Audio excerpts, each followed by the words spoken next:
"Sir," said Wingo the Eighth, running the game, "whither should I fly? I have done no harm. But I remember now I am in this earthly world, where to do harm is often laudable, to do good sometimes accounted dangerous folly.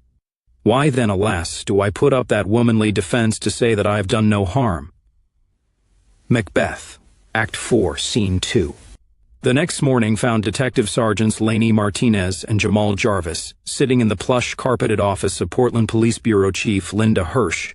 Jarvis had sense enough to keep his mouth shut and let Lainie make the pitch, which she did with cool efficiency. The police chief was a coveted affirmative action 3-fer, being simultaneously female, Jewish, and lesbian.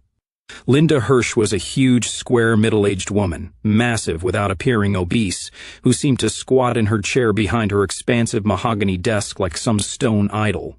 She had been brought into the job by a high-powered cabal of liberals, leftists, feminists, gays, and other assorted community activists, a procedure, which was by now the norm in the City of Roses. No one could remember the last time Portland had a white male heterosexual as chief of police. Her previous post had been as police chief in Sacramento, California, where she had clawed her way up to the top of the department through an awe-inspiring mastery of the weaponry of interoffice politics, blackmail, coercion, schmoozing, and bribery. When Hirsch left Sacramento, the California Attorney General was investigating her office for providing generously paid no-show jobs to assorted community activists, including a number of illegal aliens who were listed as Spanish and Tagalog interpreters but who spoke no English, and a black transvestite prostitute who is drawing $75,000 per year as police liaison to the transgender community. Linda Hirsch had a deep and nuanced knowledge of both ends of the litigious aspect of sexual discrimination and sexual harassment. She herself had filed half a dozen such lawsuits against her superiors in the Sacramento force on her way up, and she had accumulated 3 lawsuits against her in Sacramento, and 1 so far here in Portland, from female police officers from whom she allegedly demanded sex in exchange for promotion, choice assignments, and other departmental favors. Her predatory habits in this regard were so well known that her administrative assistants would come in some mornings and find, on their desk, a gift-wrapped box containing a set of novelty foam rubber knee pads inscribed property of Monica Lewinsky. The chief had assigned a detective to the task of ferreting out the politically incorrect humorist in the bureau. Sergeant Lainie Martinez herself had occasion to fend off the police chief's unsubtle hints, which had been hard sometimes because Hirsch took a special interest in the hate crime and civil disobedience squad's activities. She liked to question suspected racists personally, often showing up at an interrogation room with her black doctor's bag full of Dershowitz protocol-approved needles and other equipment. Linda Hirsch always wore her uniform, complete with a row of mostly bogus decorations, at work and even off-duty. Her jet black hair was curly to the point of being kinky, and her broad face was that of a dyspeptic camel, with dangling dewlaps and fleshy nose and small piggy eyes. Right now it was the face of a skeptical and hostile camel, but that meant nothing, since Linda Hirsch's face had been skeptical and hostile since she was a toddler. Lainie went over the entire official version of the Kicky McGee incident, with the major deletion of Jarvis and Roscoe from the Lenny Gillis homicide, replacing them with Kicky herself as Lenny's killer. She understood that the chief was no fool, and that Hirsch had probably already picked up from the inter-office grapevine what had actually occurred in the alley behind Jupiter's den, but neither of them made reference to it. White trash pimps didn't matter any more than white trash hookers. Lainie played the surveillance recording from the previous night, and she could tell that her boss was impressed. "Ma'am, I'm sure I don't have to point out the significance of this," she concluded. "Call it serendipitous. We have been handed a key that can unlock the whole NVA for us in Portland. Or maybe beyond that," grunted Hirsch. "First question. You let 2 dangerous racist terrorists walk away with a package of stolen electronic components that will certainly be used to kill a lot of people, women, and racial and sexual minorities, government personnel, law enforcement officers, possibly some of our brother officers, possibly even you 2 yourselves one day if you turn the ignition to your car, or walk in the wrong door where these animals have been there before you. Why did you do that, Sergeant Martinez?" Lainie was ready for the question. "Because in the larger scheme of things, ma'am, putting an end to this whole racist insurrection against the United States of America is more important than taking out 2 individual terrorists and recovering that 1 consignment of microchips. The math is simple. We don't need to prevent specific acts of terrorist murder. We need to put a stop terrorist murder, period. As cynical as this will sound, the old saying that you can't make an omelet without breaking eggs is true and applicable in these circumstances. If you want to discipline me or charge me with dereliction, that's your prerogative. But as hokey as this sounds, if freedom and justice in the American way are going to prevail, somebody has to look at the big picture, and last night I chose to do so.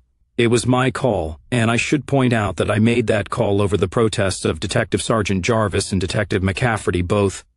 Very noble of you to offer to carry the can, Sergeant. I hope you're willing to carry it all the way if it comes to that. All right, said Hirsch. I'll overlook your action for the time being, so long as you understand that if that call ever comes back to bite this department in any way, you take the bite right in that fine brown tukas of yours, not me.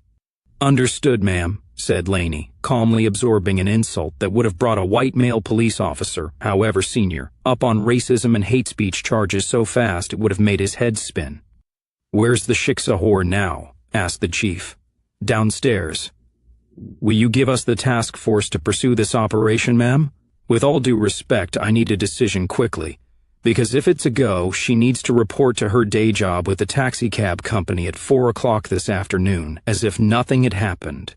We could intervene and square it with her employer if she's late or absent, of course, but that widens the circle of knowledge, that something unusual is going on with her, and we need to keep that circle of knowledge as restricted as possible, for obvious reasons.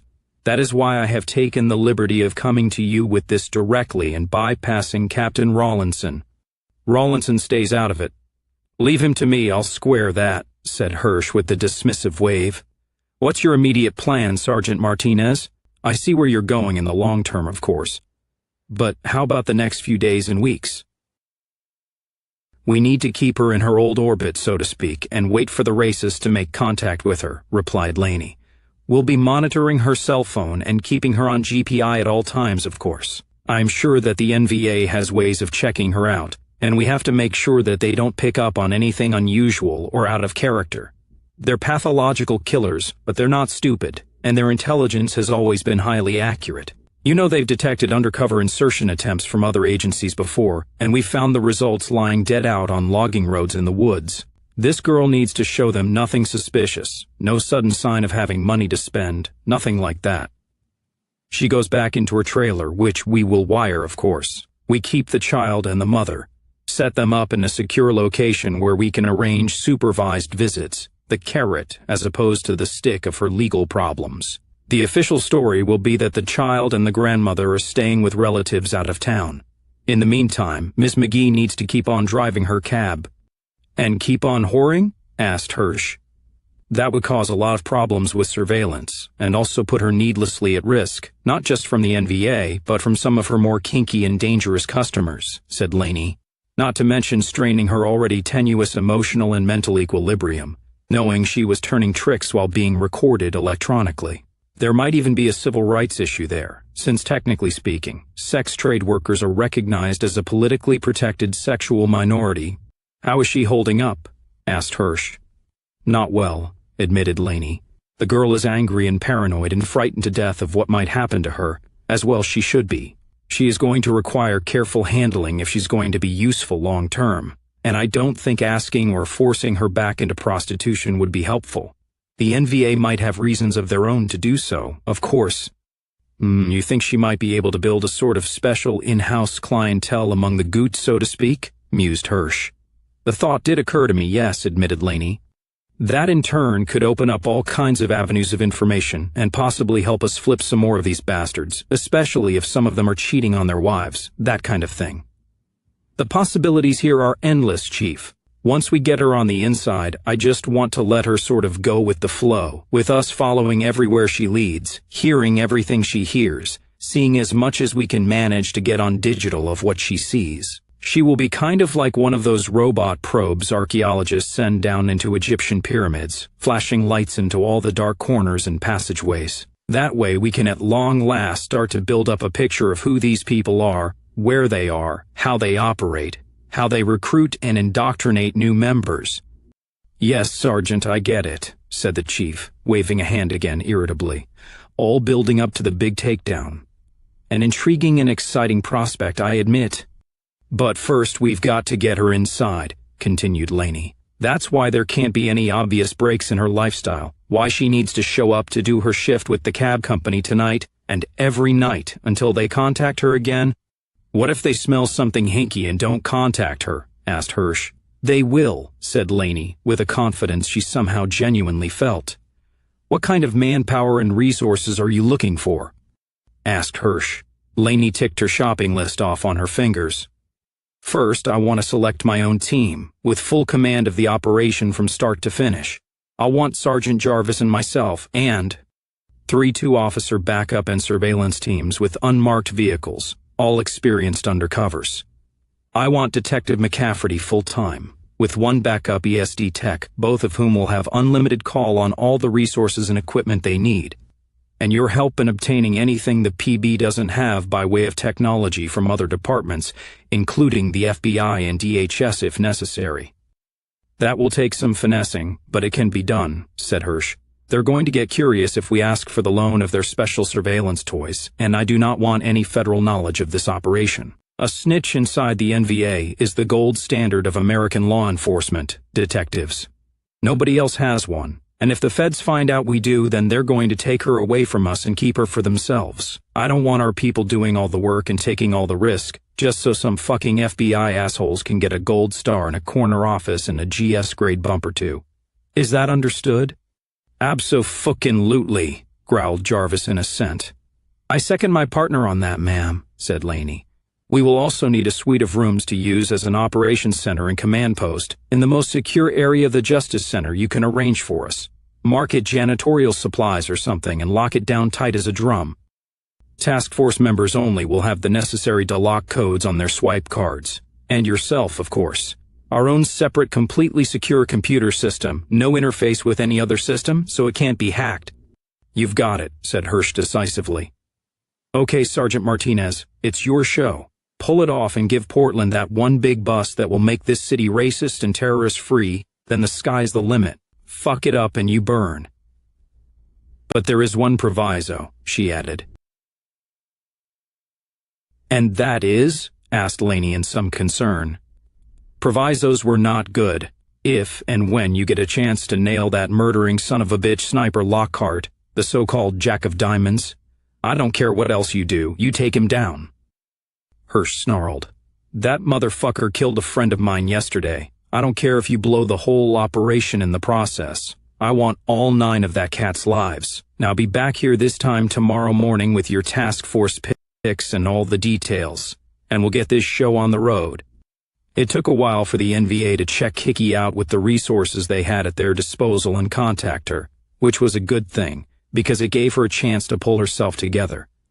If they'd come to her in the first couple of days after their initial encounter at Lenny Gillis's apartment, she probably would have gotten flustered and blown her cover. As it was, the knowledge that she was under constant surveillance forced her to get her act together, stay off the crack, and fall into a normal blue-collar work routine driving for the hack line. At 4 o'clock every afternoon she went into the garage and checked out a cab, took whatever fares the surly and still horny dispatcher Singh felt like giving her plus any street hails or airport runs that offered, dealt with the usual run of obnoxious passengers and drunks, closed out her shift, and took the bus home to the trailer park where she found she could definitely get used to having a good night's sleep. The stress died down to manageable levels, but it still exhausted her. She was allowed to spend 2 hours every other day with her mother and her daughter, who were staying in a suite of rooms in an upscale, Oregon City motel that had been seized as a criminal asset from a Brazilian drug trafficker, and was now used solely as a safe house for what had been codenamed Operation Searchlight, a team of heavily armed, plainclothes private security contractors from the infamous Blackwater Group, 4 men and 2 women brought in especially for this assignment from North Carolina, guarded both May and Ellie around the clock, although they were not part of the task force proper and did not know precisely who Kicky was or what she was doing. We know the Portland Police Bureau has been infiltrated by the NVA, Lainie Martinez admitted to Kicky candidly. These Blackwater people report directly to me or to Sergeant Jarvis, and no one besides us two and the chief of police know they exist. They are paid, very handsomely I might add, out of several slush funds so that the money would be impossible for a spy in the department to trace, and if they did spot any of the cash flow they wouldn't know what they were looking at. The contractors will do exactly as they are told by either Jamal or me. All it takes is one phone call, and within the hour Mary Ellen will be transferred by private jet to a child protective facility in another state far from here, pending her adoption into a new family, the records of which adoption will be destroyed, so that there will never be any paper trail to follow. Even Jamal and I will never know where she ended up. You screw up just once, or if there is any interruption in your electronics, and in the twinkling of an eye, your little girl is gone forever. Ellie, of course, understood nothing, except that now she had good things to eat and could watch endless cartoons in Sesame Street on DVD. She had her own playroom in another part of the hotel filled with dolls and stuffed animals, and every kind of plastic-wheeled toy for toddlers, where she spent a large part of her day. She missed her mother, but Grandma May was with her often, or else one of the female contractors, and her guards were kind enough to see that she didn't get bored, at least. May herself understood in a general way what was going on, and she was sufficiently terrified for her daughter to stay reasonably sober most days. In any case, her beer ration was kept strictly to a 12-pack per day. May had been told by the head of the security team that if she tried any funny business, such as trying to remove Ellie or tried going off to bars and getting drunk and talkative on her own or anything of the kind, the consequences would be negative for all three of them. She and Kicky were never left alone during the supervised visits, nor was she allowed any phone calls, so they had no opportunity to speak privately. All May could do was ask her daughter in a strained voice to take care of herself and be very cautious. Every time Kicky had to leave the motel for the long ride back into the city in an unmarked police car driven by one of the task force detectives, so she could get to work at the cab company on time, her heart sank in despair. She desperately tried to find some way out, some way she could get together with May and Ellie and flee, but she could think of nothing.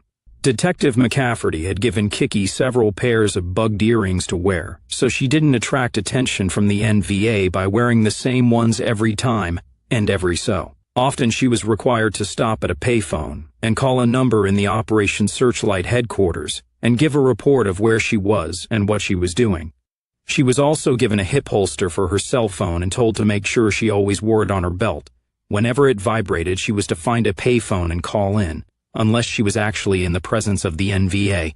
"Why the hell do I have to do that, when you're already tracking me and listening to me 24/7, she demanded.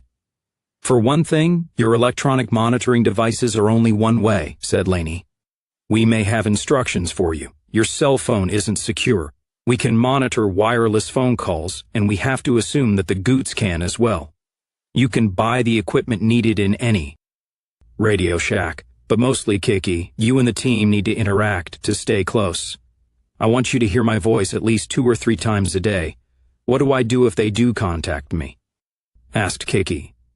"You mean when they contact you," replied Lainie with a frown. "You should think positive, Kristen. When they contact you, do whatever they say to do. We're on your phone and we're listening in on you at all times. The minute something happens, we hit the record button." Kicky didn't even bother to ask if there were any plans to rescue her if the NVA decided to take her off somewhere nice and quiet for execution. She had already noted that she had been given no code words or procedures to use if she felt threatened. But then one night, 3 Mexican gangbangers came swaggering up to her bus stop where she was standing after she got off work and started in on the dirty word routine. They were just getting into the pawing part, preparatory to the blouse ripping and dragging off into a dark corner, and Kicky was reaching into her purse for her lock and sock when 2 Portland PB patrol cars pulled up to the curb. The driver of the lead squad car flashed his blue bubble light and bleeped his siren, and the Mexicans turned and fled. The patrol cars pulled away without anyone speaking to her, so there was no telling whether their presence was by order from her monitors, or just a lucky chance. Kicky noted that the vehicles rolled heavily and unevenly, and looked oddly thick under the streetlights. The PB was experimenting with armor reinforcing their squad cars, in addition to doubling up on them on the street. It didn't seem to do much good. 3 Portland cops, all black or Mexican, were killed by the volunteers in the week following Kicky's release from the Justice Center. And to top it off, the Jack of Diamonds killed none other than Captain Jason Rawlinson of the Hate Crime and Civil Disobedience Squad. A single bullet to the head, as Rawlinson was violating Bureau security procedures by grilling burgers on the rear patio of his house. The shot was estimated at over 400 yards at night, and a Jack of Diamonds was found on the roof of a nearby Seventh-day Adventist church. 10 days after the death of Lenny Gillis, Kicky had almost decided that nothing was going to happen, and she turned her mind toward finding some way to convince Martinez and Jarvis to give up and fold the operation and let her go. She was cogitating on the subject one night at about 8 o'clock, as she dropped a fare off in front of the Vintage Plaza Hotel on Broadway SW. She marked off the trip on her sheet, pocketed the $10 tip, and was about to pull over into the cab rank and wait for a possible pickup when the door opened behind her and someone got in. "Where to?" she asked her new passenger, her eyes still on her clipboard. "To freedom, comrade, in a new nation under a new flag," said a familiar voice. Kicky whirled around and saw the man she had been introduced to as Thumper sitting in the rear seat. He looked less bikerish tonight, wearing a long-sleeved canvas jacket and slacks. "Shit," she exclaimed. "Oh, Comrade Thumper. I guess you've been following me around, huh?" Sorry, I know, no questions. Where do you want to go? I'll need to call something into my dispatcher." She sounded flustered, but presumably the man would accept that as natural with him popping up in her cab like a jack-in-the-box. Jimmy Wingo gave her an address in rural Clackamas County. "Call that in. It's a restaurant and roadhouse, but we're not actually going there. Tell your dispatcher I'll want you to wait for a while. It will be a long trip, so the mileage will more or less match. This ought to cover it." He leaned forward and gave her $100 in 20s. "That way your sheet will balance out, plus tip." Kicky called the bogus trip in and pulled out into Broadway. "Okay, where are we really going?" she asked. "Just head toward Gresham," he said. Kicky felt the phone at her side vibrate. She knew that the cops back in the operations center had heard and understood what was happening, and were recording. Okay, what happens now?" she asked. "You're going to meet someone and have a talk with them," said Wingo genially. "And with me? Get to tell my life story, huh?" remarked Kicky, navigating through the traffic. It was still light out, so she had no need for headlights. "We already pretty much know that," said Wingo. "We actually think you can be of some use to us. This cab, for instance. Cabbies are people we like to recruit. Taxis can go anywhere, be seen on the streets at any time of day or night, and no one thinks they're out of place or questions their presence. For the time being, a lot of your work for the NVA will be doing just what you're doing now, driving people and sometimes packages here, there, and everywhere. Of course, you'll have to get creative about your trip sheet. We've wanted to get someone with access to an Excelsior cab for quite some time now. Most of the more upmarket fleets have GPIs installed in their cars to keep track of where their vehicles are going. Make sure the driver's not cooking his sheet or running off the meter or fucking off, that kind of thing. But Excelsior is owned by a couple of Bangladeshis who were too cheap to spring for the system. You might say you're uniquely positioned. How bad was it down in Coffee Creek?" he asked, abruptly changing the subject. "It wasn't one of my more edifying experiences in life, thank you," said Kicky sourly. "I've been there myself." "Angola and Louisiana," he told her. Kicky was tempted to ask him if that's where he was from, and what he had gone to prison for, but the old convict code immediately kicked in. "You never asked." "That's worse," she admitted. "Even out here we've heard of Angola. Any society that permits a place like that to be has to be destroyed," said Wingo, not angry or bitter, simply stating a self-evident fact. "Is that possible?" asked Kicky, genuinely interested. I meant what I said, I want in, but it seems to me we're either going to have some kind of secret weapon to bring these bastards down with, or else just get really lucky. There's an old Norse saying, 'Luck often enough will save a man, if his courage hold,'" Wingo replied. "McGee, that's Irish, right?" "Yeah, way back," she said. "Both sides. My mom was a Harrigan. I remember my dad used to get drunker than usual every St. Patrick's Day, before he split. I guess that's about all of Ireland we kept with us. Some of my tats are Irish, the Book of Kells thing, and also I have a Celtic cross on my ankle." "Well, the Irish never gave up for 800 years, said Wingo. I hope we can win a bit sooner than that, said Kicky with a small laugh. The Army Council is basing all its strategic thinking on an assumed 30-year conflict, said Wingo seriously. Back in the operations center, Lainie Martinez had her headphones on. She was listening intently and taking notes. Ex-con check record Louisiana Doc Angola, use of taxis by Teasts. And 30-year terror campaign Jamal Jarvis was off tonight, no doubt outdoing the rounds collecting his graft and raping white prostitutes, for which Lainie was thankful. Now she could concentrate on what she was hearing. Back in the cab, Kicky glanced into her side mirror. Cops coming up in the left lane, she said. 2 cars. They always move in pairs now. I see them, said Wingo. He shifted slightly and Kicky was sure he'd pulled out a pistol. Just watch your speed and wave at them if they look at you when they go by. Don't look away. That would be 1 Charlie 9 and 10, said Andy McCafferty, quickly checking a computer monitor to identify the units. You want me to get on the horn and warn them to back off? He asked Lainie. No, she said. Let's see how they both handle this. The 2 police cars slowly pulled up alongside the cab in the left lane. The cops in the passenger side looked into the cab. Kicky waved casually. Wingo looked them right in the face but did nothing. The 2 units pulled on ahead, and after a few minutes made a left turn onto a freeway entrance ramp. No problem, Wingo remarked. How did you know they wouldn't try to pull us over? Asked Kicky. That was just a regular patrol, said Wingo. They might have tried to pull you if you'd been speeding, or they had a warrant on you, or something else routine. But they're under orders not to tangle with any volunteers they detect. They're supposed to hang back, keep us in sight, then get on the horn and yell for an RRT, a rapid response team. Those are the ones you have to watch out for, small convoys with multiple squad cars, and 1 or 2 armored trucks or vans with them. The armored personnel carriers have a squad of muscle men in body armor and all kinds of heavy weapons inside. Some of them have concealed machine guns in a kind of retractable turret. Remember, ordinary police will never engage any suspect or enemy whom they even suspect might have equal or greater firepower. They always maintain distance and call for backup. Preserving their own lives is a very serious priority with them, and they are trained to operate in those parameters. How the hell do those bastards know about the 50s? Demanded McCafferty in a stunned voice back in the ops center. Not to mention our terror contact SOP? How do you think? Snorted Lainie. The whole PB has been compromised from day one.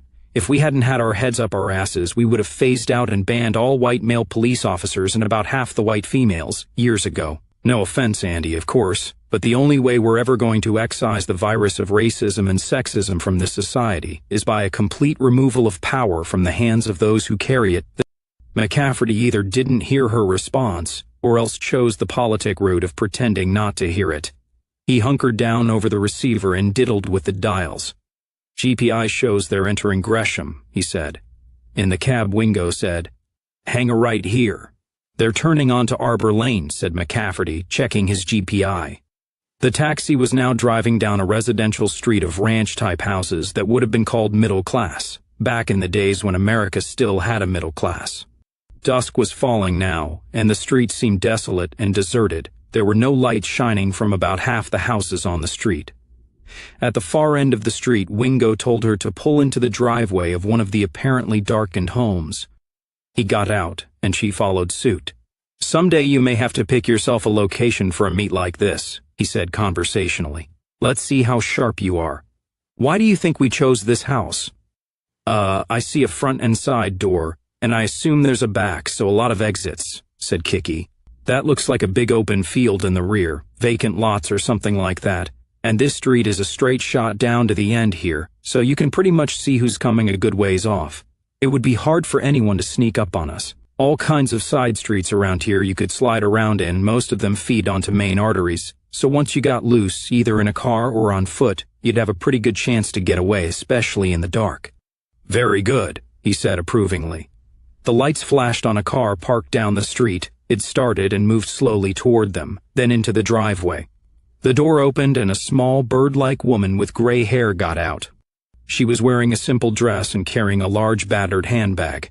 Hey, she called cheerily as she walked up to them and the car pulled away.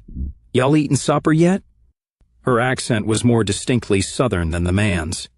"We're fine, Ma," he said. "She'll cook at the drop of a hat," he said in an aside to Kicky.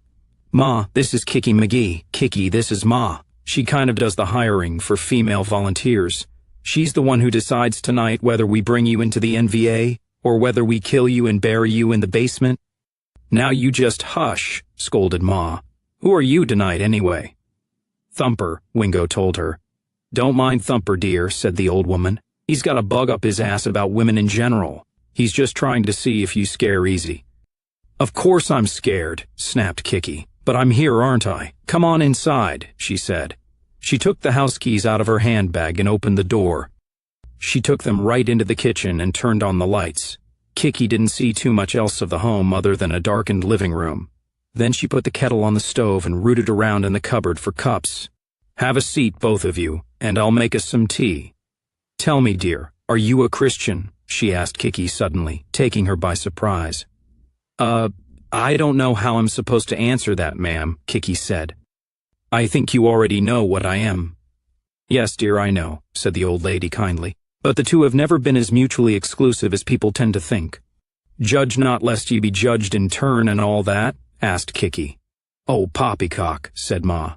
"This idea that no human being is supposed to ever make a moral judgment on anyone else is horse hockey. The Bible is full of people who did nothing but that. They were called prophets. There are all kinds of people running around today who are in urgent need of being judged. People make moral judgments all the time. The hog-jawed doo-doo birds who run this country have judged our entire race and condemned us all to death, and by God we need to start returning the favor." "Hog-jawed doo-doo birds?" laughed Wingo in amusement. "I never heard that one before. I'll have to remember that. You do that, young man." "No, honey, the reason I asked was that I need to know what your moral universe is like." "Everybody has one." I don't think I do," said Kicky carefully. "I mean, where would I get a moral universe, and what good would it do me if I had one? I just want in with the NVA to try and make some kind of better life for me and my baby, and, well, I told myself I'd be honest with you, so I'll say it.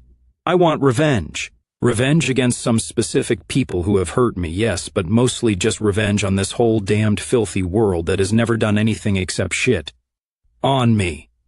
I am just so tired of bad people winning all the time, so sick of nothing ever being right or good anymore. Why should it always be the bad people who win, and me who hurts?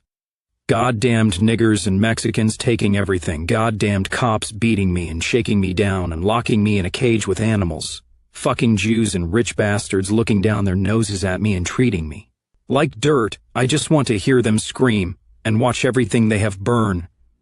She put her hand to her mouth and realized with sudden astonishment that she had begun to cry.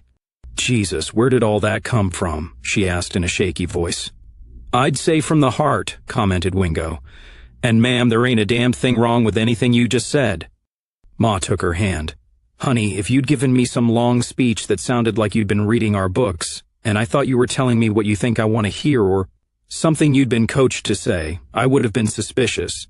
But you would be plain astonished to learn how many of us come into this thing running on nothing but pure rage. It is a righteous rage, the true wrath of God. And it is a thing to be gloried in, not ashamed of. You have been done a terrible wrong, from the very moment of your birth, as has every man and woman with a white skin born in the past century. You have been denied your birthright, which is this world and everything in it, and you have every right to desire revenge and to seek it, though our army later on will educate you, give you things to read and teach you how and why this terrible wrong has been done to you and to all of us, and by whom and why. But pure righteous rage in your heart is a good starting point.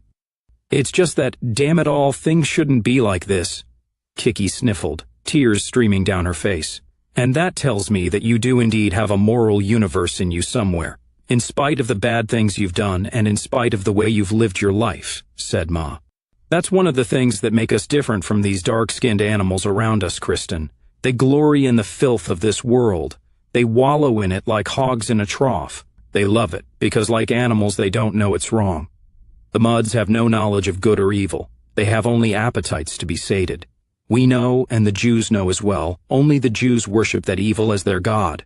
I think that was the secret of the forbidden fruit that Eve partook of in the garden so long ago. That knowledge of right and wrong, and the instinctive choice of right. For better or for worse, we ended up with that knowledge in our souls, and 100 years of Jew lies and political correctness can't eradicate it. In spite of everything, it's still there in you, girl. You're still good inside. The rest we can work on, the rest you can change. For the next hour, they simply sat around the kitchen table and talked.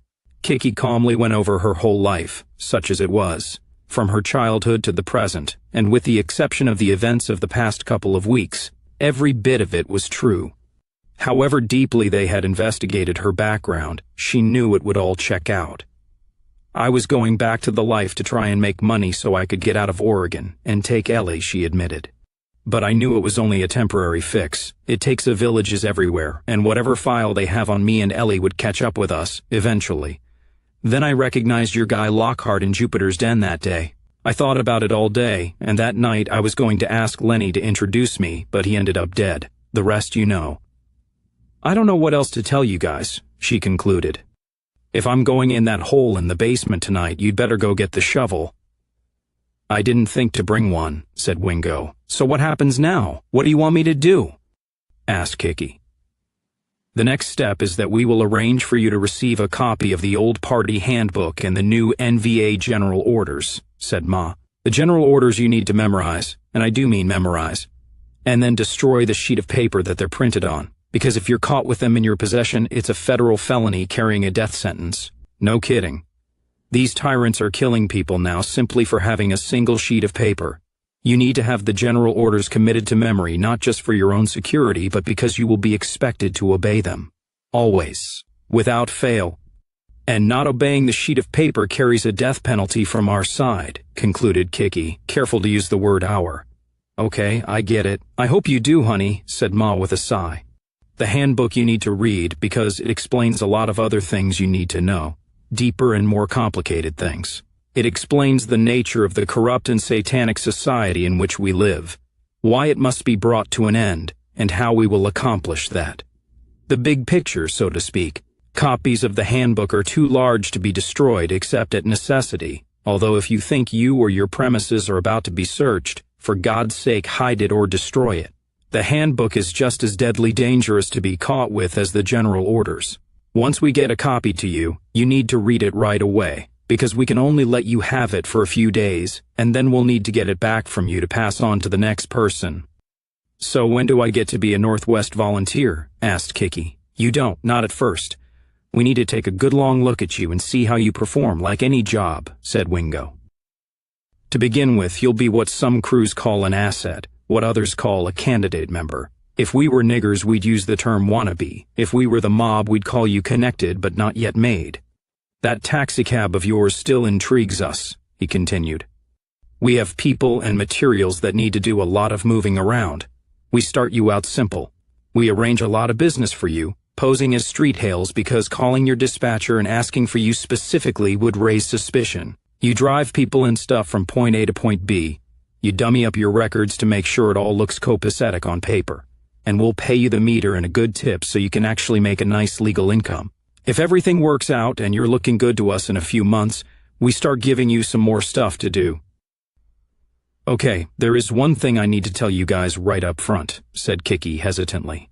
I know this may make you suspicious of me, but I can't lie about it. She took up a deep breath. I don't know if I can kill anybody. I know what I said about wanting revenge and all, and it's true, but I just don't know if I could point a gun at anybody and pull the trigger myself. I'm not saying I couldn't, you understand? Hell, maybe I can. But I just don't know, and if that's the kind of test you want to give me to become a member, I'm not sure I can pass it. You won't be asked to make your bones for a good while, said Wingo, and even then, it will be voluntary on your part. This is not a regular war. Our people have to carry an immensely personal and crushing burden on their shoulders, and that goes far more so for the shooters and the bombers. Only a small number of people have the right combination of steady hand and nerves of steel along with, oh hell, I suppose you'd call it a lack of introspection. The ability to just do the job and then not worry about it afterwards. If they're not right for it, their conscience gets to eating at them. They start losing their nerve and going to pieces and muttering about finding Jesus and getting forgiveness. No offense, Ma. None taken, said Ma. It does happen, and then there are problems all across the board. White people are the greatest killers the world has ever known. But we have in fact been subjected to that century of social engineering and behavior, modification through propaganda that I mentioned earlier, and, in a lot of our people, that predator gene does seem to have been bred out. The NVA understands that as badly as we need combat soldiers, it's just not a good idea to force somebody into that position. Kicky, we have got some women in this outfit that will shoot a man just as soon as look at him if he is an enemy of our race. I know because I'm one of them. Maybe you'll be one of them one day, maybe you won't. You will never be asked to do anything that is beyond your strength. But you will find that as time goes on, and you come to understand who you are, that your strength is greater than you think. Now I reckon you and Thumper better be getting on back into town so you can finish your shift. Kicky went back out to the cab. Wingo hung back. What's the verdict? He asked Ma. She sighed. That girl's got something eating at her, but from what we know of her, it could be any one of a dozen things. If we excluded everybody with secret sorrows and secret sins in their hearts, there wouldn't be too many Northwest volunteers. I can't downcheck her. Hardly a ringing endorsement, commented Wingo. We can't get so paranoid that we can't function, said Ma. I'll tell Oscar I think you should try her out, just keep her at arm's length, which is what we do with new recruits anyway. Got it. Say hello to Carter and Rooney and Shane for me when you get back to Dundee, said Wingo as he headed out the door. On the cab ride back, Wingo ran down for Kicky the procedures that would be used for providing her with her special fares, simple pickup codes via text message and cell phone for her rendezvous points, with volunteers needing transport, etc. As they neared the center of town, Kicky asked him, "What did Ma mean when she said you had a bug up your ass about women?" Wingo sighed. Same thing you probably feel about men. I've just been betrayed once too often. Nothing personal. I think that's the worst thing that the Jews have done to us, in a way. Made white men and women hate and fear and mistrust one another. I know it's wrong. I know all white women aren't like the one who sent me to prison. And I figure you're smart enough to know that all white men aren't like Lenny Gillis. Yeah, I know it in my mind, said Kicky. It's just common sense that there have to be some good men left out there somewhere. But why the hell don't I ever meet any? The mutual consensus seems to be that white women are all neurotic and treacherous bitches teetering on the edge of outright insanity, who view men as enemies to be overcome and humiliated and scored off, while white men are all overgrown adolescents who are still playing with toys at age 40 and who don't ever intend to grow up and take on any responsibility in life, said Wingo. And you know, there is a hell of a lot of truth in both those assessments. That's what the Jews have done to us, may God damn them all to hell. Does the NVA have a lot of women members? Asked Kicky. Some. Look, I'm afraid I still presume most white women are write-offs, but I will say this, the few remaining exceptions have more range than men do. The good ones are better, the smart ones are smarter, the brave ones are braver, and the vile ones are viler. Okay, tell you what, let's just leave that subject. I know it's rude, and there's no call to be rude.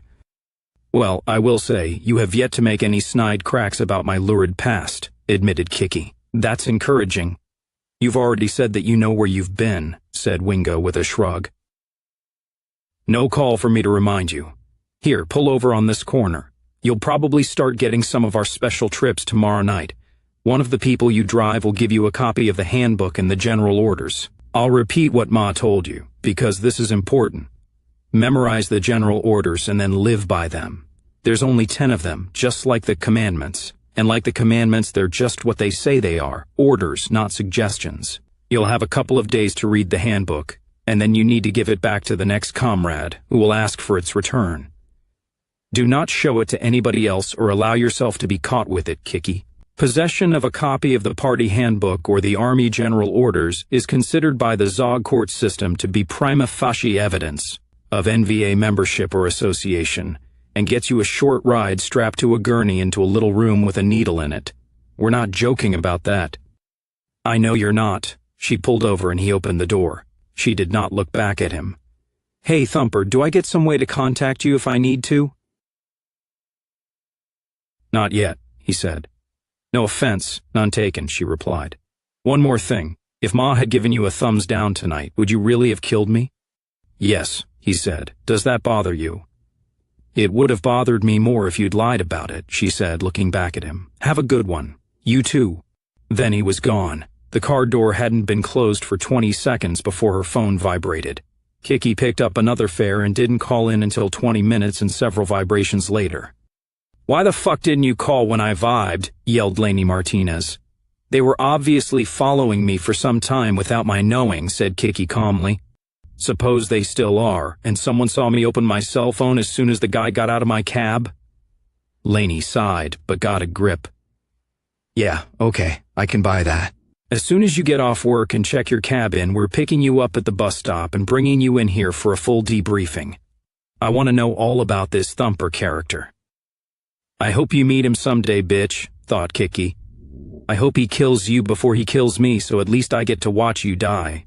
Kicky received the documents she had been promised from the NVA a week after her trip to Gresham to meet with Ma. In the interim, she had picked up a dozen special passengers after she received code words as text messages on her phone telling her to go to a specific airport terminal or one of the major downtown hotels. Apparently, transportation was at a premium in the Portland NVA. The fare would then give Kicky the real place they wanted to go, and Kicky would make up a false destination for her trip sheet of approximately the same mileage and call it into dispatch. In most cases, she took them to a street corner somewhere in the greater Portland area, but sometimes it was an office building, a restaurant, or a park, or other public place. Also, these fares would sometimes appear out of nowhere at any time of the day or night and flag her down on the street, which she found unnerving. So far they were all men, youngish to middle aged, and twice there had been 2 men.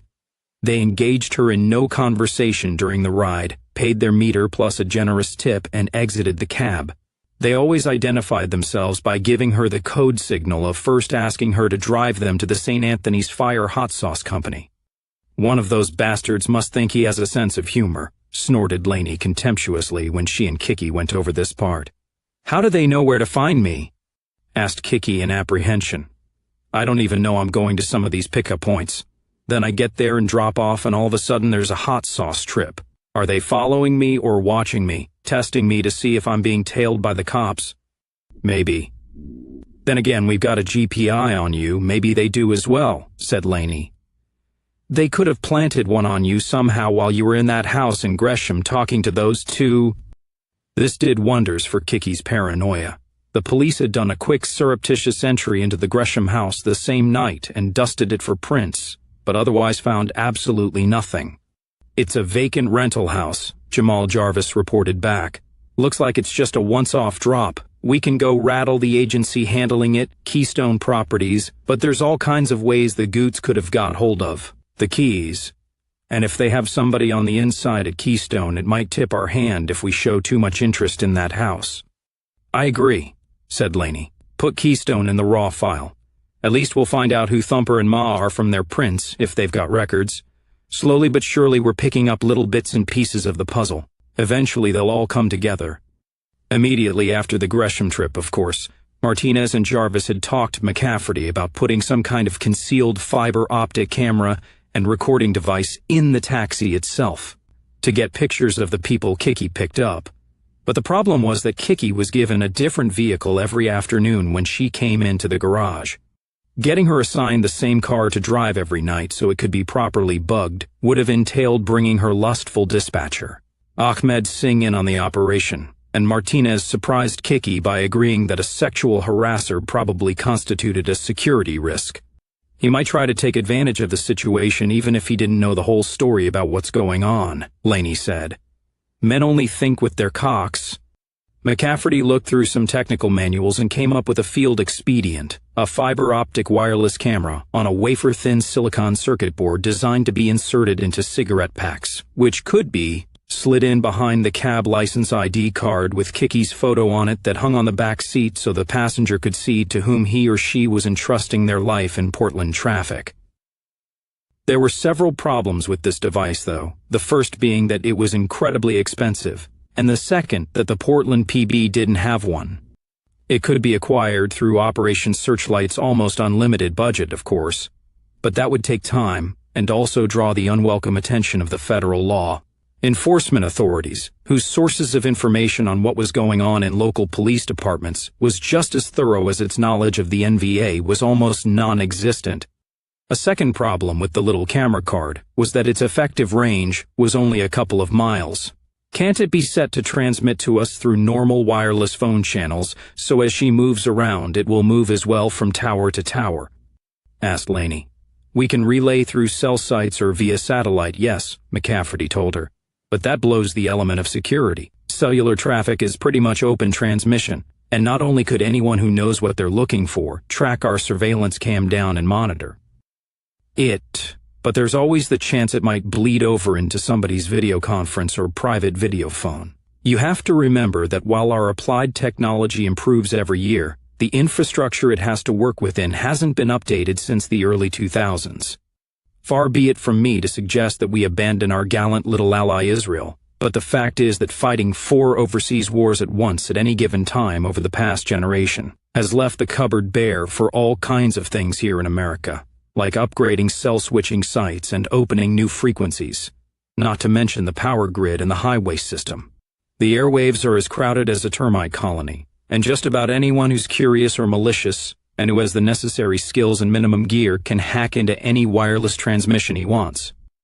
The only solution to that would be to encrypt on both ends, and even that doesn't work sometimes. We know the NVA has some pretty good techie geeks who have already hacked and cracked some pretty serious government traffic.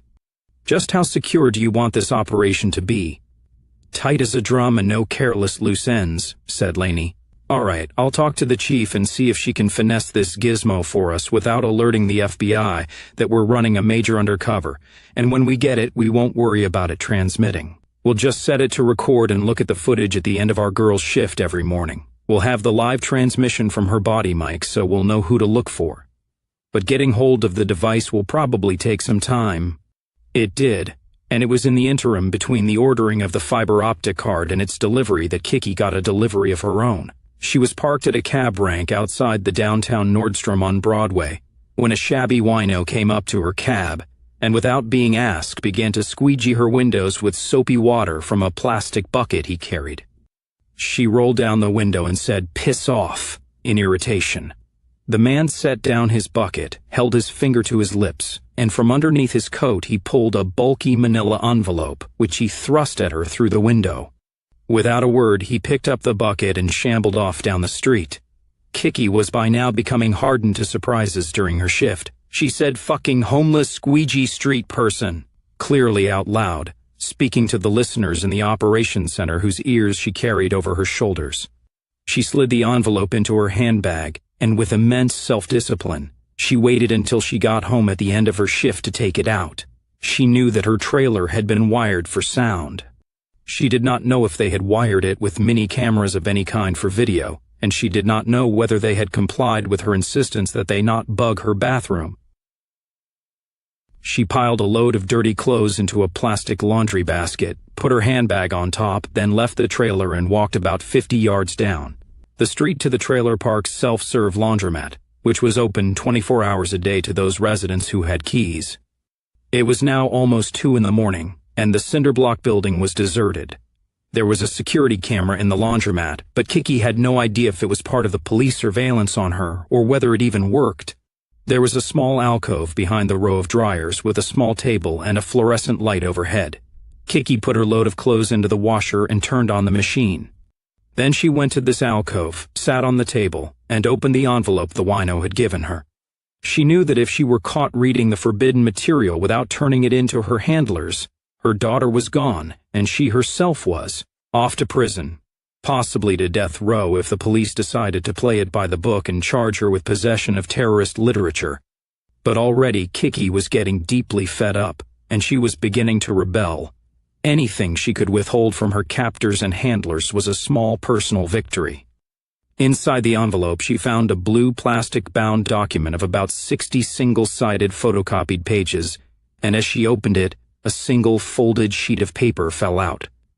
She picked it up and studied it. There were 10 short paragraphs on the page.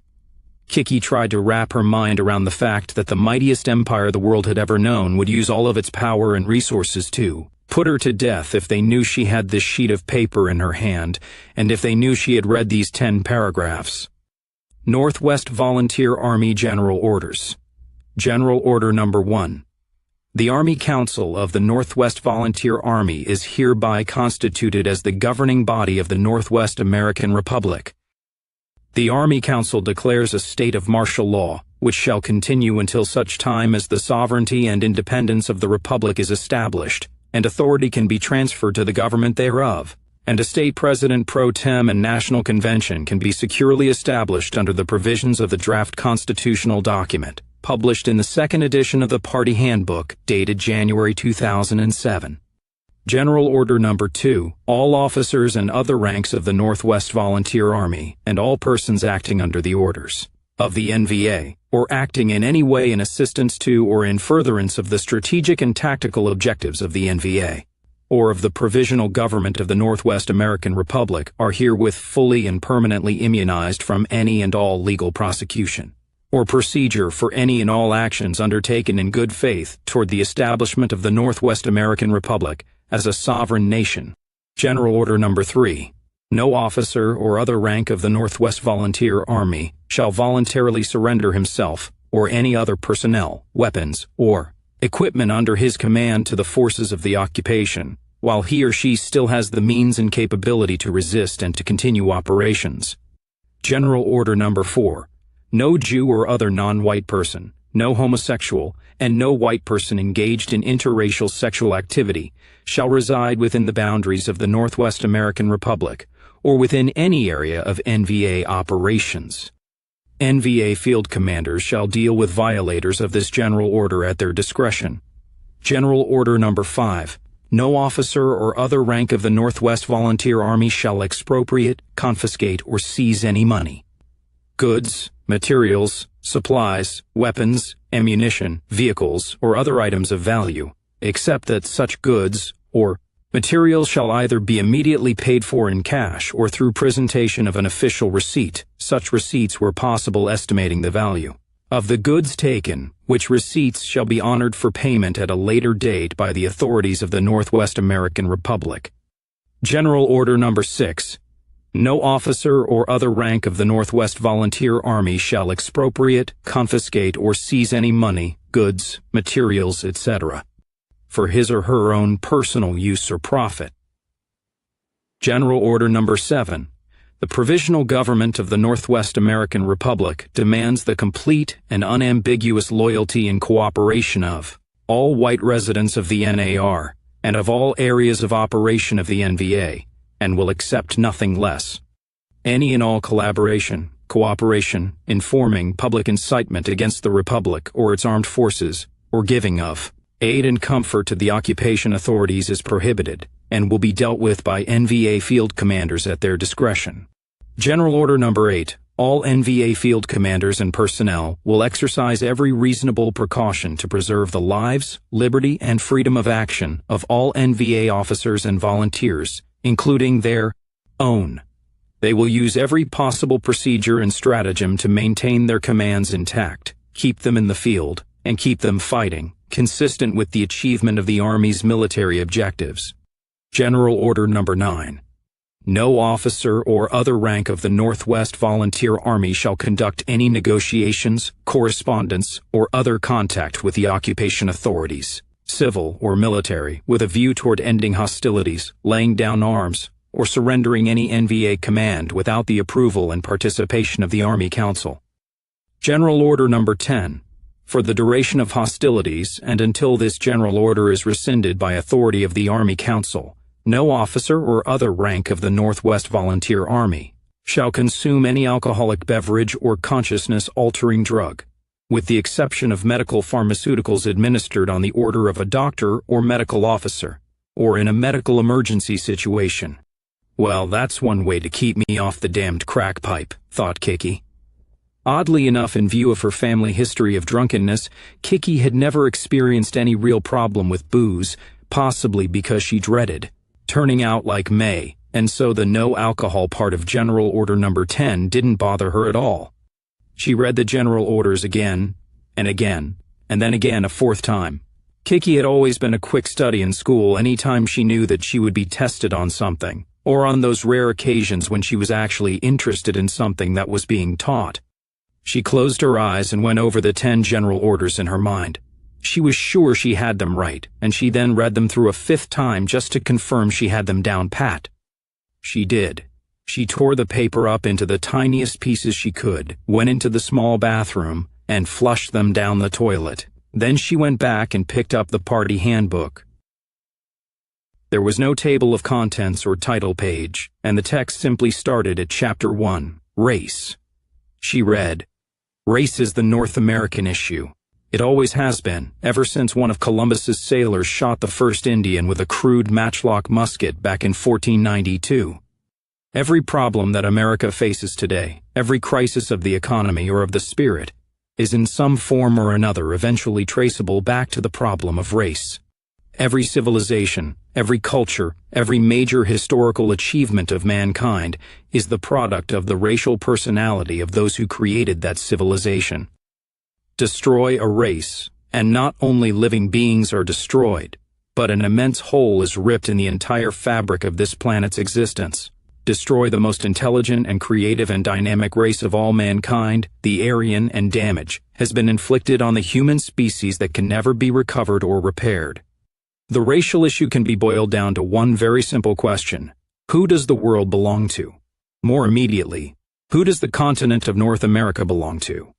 Does it belong to the Aryan peoples of Europe who settled this land after braving a perilous ocean voyage to reach it, tilled its soil, and grew crops, built homes and communities here, created its legal and social and political institutions, created everything we recognize today as America? Or does it belong to the various black and brown races of the Third World, who have contributed nothing except sporadic physical labor, whose sole claim to the land is the mere fact that they happen to be here, and who have caused immense damage through their antisocial behavior? The idea that we are supposed to share this land in some kind of grotesque, squalid, multiracial Babylon is simply stupid. The mud races have done nothing to earn citizenship or rights of residence here that is in any way compensatory for the immense damage they have caused. The black man in particular has contributed very little to America except physical labor. His contribution is on a level with that of the horse, valuable in a limited way, but like the horse, the black man is now obsolete and has been since the development of agricultural machinery and the internal combustion engine.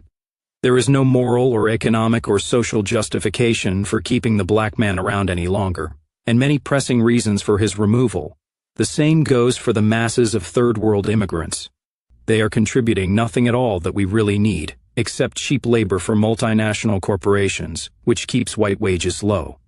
History demonstrates quite clearly that multiracial empires do not prosper, and in the long run do not survive.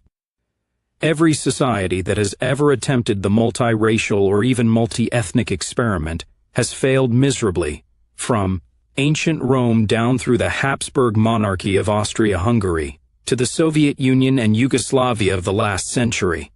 America will not survive the curse of multiracialism any more than those other societies did. There is no magical law of the universe exempting North America from the basic principles of human biopolitics. One of those basic principles is that racial purity strengthens a society, whereas diversity weakens and eventually destroys it. Look at the few remaining stable and prosperous countries that exist today: Japan, Switzerland, Singapore, Taiwan, and Korea. All of them are racially homogeneous, not diverse. No nation is born diverse. Diversity is indeed the antithesis of nationhood. Nations arise in large part from their very racial, religious, and cultural unity and uniqueness. Diversity is an unnatural, as well as an unhealthy condition that can only afflict states in national decline. The multicultural, and especially the multiracial state, carries in its makeup the seeds of certain national destruction. All multicultural nations must by definition be in a state of political, moral, economic, and social decay. Greed and corruption invariably characterize the government of the multiracial state, coupled with oppressive measures directed against its citizens to keep them in harness with unnatural partners. Lies and deceit are the stock in trade of multicultural media, politicians, and educational institutions. Democracy, a flawed system to begin with, is perverted into an instrument of disastrous cultural and biological leveling. From democracy steps forth the cruelest of tyrants. In modern times, diversity is instituted from the top down as an elitist ruling class tool used to play one or more racial or ethnic groups against one another. The ensuing cultural melee serves the political designs, economic goals, and power needs of the elitist rulers and their sponsors, while destroying everything worthwhile in the affected society. In the 21st century, multiculturalism is being used as a hammer to forge an artificially created, unintelligent, compliant, brown-skinned people who will compose the obedient state of the New World Order. As a weapon of postmodern political warfare, multiculturalism has few equals, which explains its use currently against all of Western Europe, the United States, Canada, Australia, and New Zealand.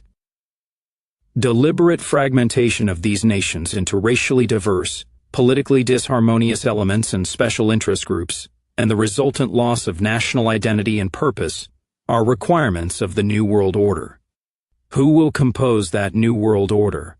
An Anglo-Zionist ruling class, extensively Jewish and discreetly homosexual, consisting of an economic hierarchy of wealth and conformity that replaces the natural hierarchy of talent, courage, and virtue.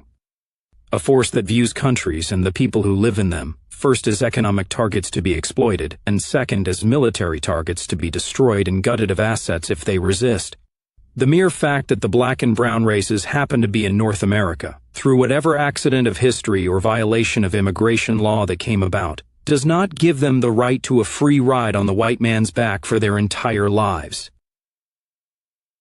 Yet this is, essentially, the demand of the multicultural idea, that people with dark skins be given goods, services, benefits, and advantages that they have not only done nothing to earn, but that they do not know how to use properly and will only destroy and contaminate.